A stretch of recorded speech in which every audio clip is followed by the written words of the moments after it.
ఒక దుర్వార్త టీఎన్ఆర్ గారు అవునండి. అవును. స్వర్గస్థులయ్యారు కదా! యెస్. యెస్. సో, మీరు వారి ఫ్యామిలీకి కూడా మీరు సహాయం చేశారని విన్నాం మేము. అవునండి. సో, అసలు యాక్చువల్లీ మీకు టీఎన్ఆర్‌కి సంబంధం ఏంటండి? ఎక్కడ టీఎన్ఆర్ గారు, నేను ఎక్కడ కలవటం అనేది లేదు.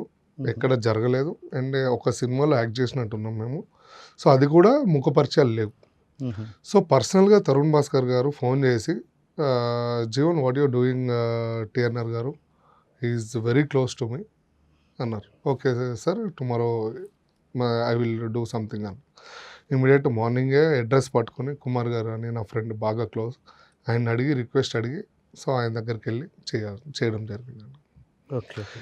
ఎందుకంటే ఒక ఫ్యామిలీలో ఒక మనిషి లేకపోతే ఏంటి అనేది బాధ నాకు బాగా తెలుసు. హ్మ్. సో, ఇద్దరు పిల్లలు. ఇప్పుడే ఏదైనా చేస్తే ఇప్పుడే అందరూ చేసేస్తారు. తర్వాత ఎవరు చేయరు. చేస్తారో లేదో కూడా తెలీదు. సో, ఈ వేడి వేడి మీదే చేసామనుకోండి, మన వల్ల ఆళ్ళకి ఇంకొక 10 మంది వస్తారు. మన వీడియో బయటకు వస్తే జీవన్ గారు చేశారు అంటే ఇంకో 10 మంది సాయం చేస్తారు. అదేంటంటే వాళ్ళకి హెల్ప్‌ఫుల్ అవుతది. అండ్ ఆడపిల్లలు ఉన్నారు, చదువుకుంటున్నారు. సో, ఇంకా చాలా లైఫ్ ఉంది. సో, ఇయన్నీ దృష్టిలో పెట్టుకొని తరుణ్ గారు నాకు చెప్పడం జరిగింది. నేను చేయడం జరిగింది. అంటే మీరు చేసిన ఈ సేవా కార్యక్రమాల వల్ల ఎవరైనా ప్రభావితం చేశారా మీరు? అంటే మిమ్మల్ని చూసి ఇంకొందరు రావడం మీరు ఎప్పుడైనా గమనించారా? చాలామంది వచ్చారండి. చాలామంది. అంటే చాలామంది వాలంటరీగా వచ్చేస్తాము అది ఇది అని. వద్దు అన్న. ఎవ్వరిని వద్దు. మీరెవ్వరు వద్దు. నా సావు నేను చస్తా. అంటే అలా కాదు. ఇప్పుడు ఫర్ ఎగ్జాంపుల్ చూడండి 10 చేతులు కలిస్తే ఇంకొంచెం ఎక్కువ మందికి సహాయం చేయొచ్చు కదా! వద్దు అనడంలో మీ అంతరార్థం? అంటే వాలంటీర్స్ గురించి అంటున్నాను నేను. ఓకే. వాలంటీర్స్ ఈ కోవిడ్ టైంలో నేను వాళ్ళందరినీ తీసుకొని మళ్ళీ వాళ్ళకేమైనా అయితే మళ్ళీ నేను బాధపడి నేను ఎలాగా వెళ్తున్నాను. నా డ్రైవర్ వెళ్తున్నారు. నా స్టాఫ్ వెళ్తున్నారు. అందరూ వెళ్ళిన తర్వాత ఇంకా అవసరం ఏముంది? ఒకవేళ అవసరం ఉంది అంటే I can contact the commissioner office. So, అక్కడ రాబిన్‌హుడ్ ఆర్మీ వాళ్ళు నాకు చాలా హెల్ప్ చేస్తారు. వాళ్ళందరూ వాలంటీర్స్ చేస్తారు. హుహు. సో, చాలు నాకది. అంటే సినీ రంగంలో ఇంకెవరైనా మీకు సపోర్ట్ చేస్తున్నారా ఇలాంటి విషయాల్లో? చాలామంది సపోర్ట్ ఉన్నారండి. అంటే ఆ తర్వాత అంటే మీరు చేసిన సేవలను చూసి గుర్తించి వచ్చిన వాళ్ళు ఉన్నారా? ఉన్నారండి. అంటే కొంతమంది ప్రముఖుల పేర్లు అంటే చెప్తారా? పేర్లు చెప్పడం కన్నా ఓకే. బెస్ట్ ఇండస్ట్రీ అయితే సపోర్ట్ చేసింది. సపోర్ట్ చేస్తున్నారు. ఇప్పుడు అనసూయ గారు ఉన్నారు. యాంకర్ మన జబర్దస్త్ అనసూయ గారు. ఆవిడైతే ఫుల్ సపోర్ట్ ఉంటుంది. ఇట్లా చెప్పుకోవాలంటే ఇప్పుడు మా టీంలో కూడా విశాఖ సేన్ కానీ, అభినవ్ గోమటం కానీ అండ్ చాలామంది ఇప్పుడు ఇంకా చెప్పుకుంటే చాలా ఉంటాయి. సో, నేను కూడా ఇండస్ట్రీ వాడిని కాబట్టి వాళ్ళు కూడా నన్ను లైక్ చేయడం. సో, మనం చేసే పనులన్నీ లైవ్‌లో చూడడం. నేను ప్రాపర్ ఎంక్వైరీ లేకుండా నేను ఏది చేయను. ఒక రూపాయి పోయినా పర్లేదు.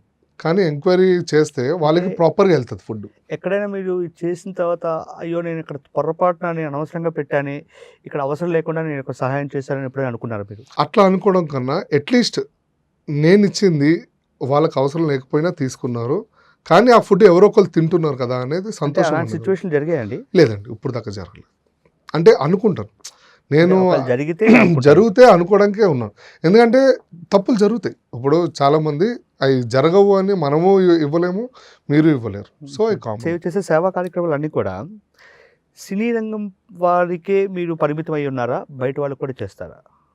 అంటే ఇప్పటివరకు కూడా మొత్తం అన్ని కూడా మీ సినీ రంగంలో ఎవరైతే ఉన్నారో బాధితులు ఉన్నారో వాళ్ళకే సహాయం చేసినట్టు తెలుస్తుంది.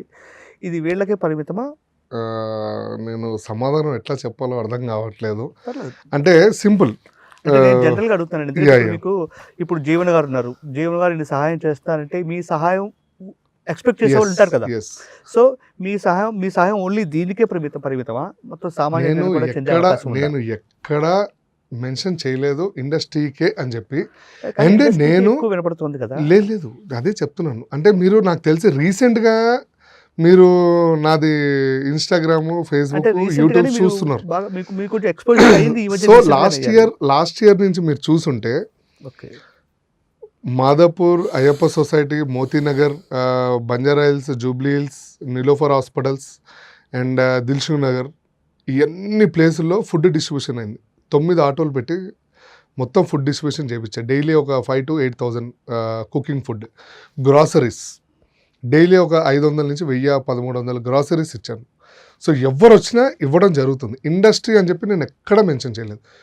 హెల్ప్ చేస్తున్నప్పుడు నేను ప్రతి ఒక్కరికి చేయడం జరుగుతుంది. అండ్ ఈరోజు నిన్న కూడా పురోహిత్ ఎవరో నాకు ఎప్పుడు లాస్ట్ 2 వీక్స్ బ్యాక్ వీడియో వచ్చింది. అడుక్కుంటున్నారు అనకూడదు. అదేలే. సో, బాధ అనిపించి దాని గురించి ఎంక్వైరీ చేస్తే నాకు మొత్తం వచ్చింది. నిన్న మొత్తం ఇంటికి సంబంధించిన సరుకులన్నీ ఇప్పించాను 3 మంత్స్ సరిపడా. అండ్ మెడిసిన్స్ అయ్యా అంటే అవి కూడా ఇచ్చా. సో ఎవ్రీ టైం నేను ప్రతి వాళ్ళకి చేస్తాను. అండ్ ఎవరు ఫోన్ చేసినా ఏదైనా ఆపదలో ఉన్నాను, నాకు ఇంట్లో తినడానికి లేదు సార్ దండం పెడతాను అన్నా కానీ వాళ్ళు ఏపీలో ఉండని, తెలంగాణలో ఉండని, ఎక్కడున్నా కానీ ఆన్లైన్లో జీపే చేసేస్తాను. ఓకే. సో లిమిట్ ఉంది, ఇంత అమౌంట్ ఇవ్వటం జరుగుతుంది. అంటే ఎంత అమౌంట్ అనుకుంటున్నారు? అంటే ఇప్పుడు ఒక పర్సన్కి 1 మంత్కి సరిపడాది కావాలి అంటే ఒక ఫ్యామిలీకి ఒక 1+2 2500 ఆర్ 2000 రూపీస్ 3000లో వచ్చేస్తుంది. Okay. 25 kgs bag, 5 kilos dal చాలు. సాంబార్ కాసుకొని ఏదో ఒకటి అంటే అదే. ప్రెసెంట్ ఉన్న లాక్డౌన్ ఫస్ట్ ఉండకుండా ఏదో ఒకటి తింటారు. ఎస్. సో అట్లా చేసిన రోజులు ఉన్నాయి. అండ్ సినిమా వాళ్ళకి కూడా చేస్తాను. అండ్ బయట ఉన్న నార్మల్ కామన్ పీపుల్కి చేశాను. అండ్ చాలామంది మన మీడియా వాళ్ళకి అందులో ఉన్న చాలామందికి చేశాను. అండ్ పూజారులు కూడా చేస్తాను. ఇప్పుడు లాస్ట్ ఇయర్ కూడా చేశాను. ఇప్పుడు కూడా నెక్స్ట్ వీక్ ప్లాన్ చేస్తున్నాను పూజారులకి. ఎందుకంటే నిన్న ఆ సంఘటన జరిగినది నాకు బాగా బాధ అనిపించింది.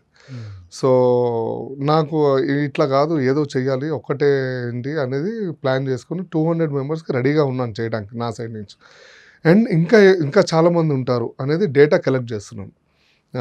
మనకు తెలిసిన పురోహితులు వాళ్ళతోటి మాట్లాడి బాగా నీడి ఉన్న వాళ్ళు మాత్రమే, అందరూ వద్దు.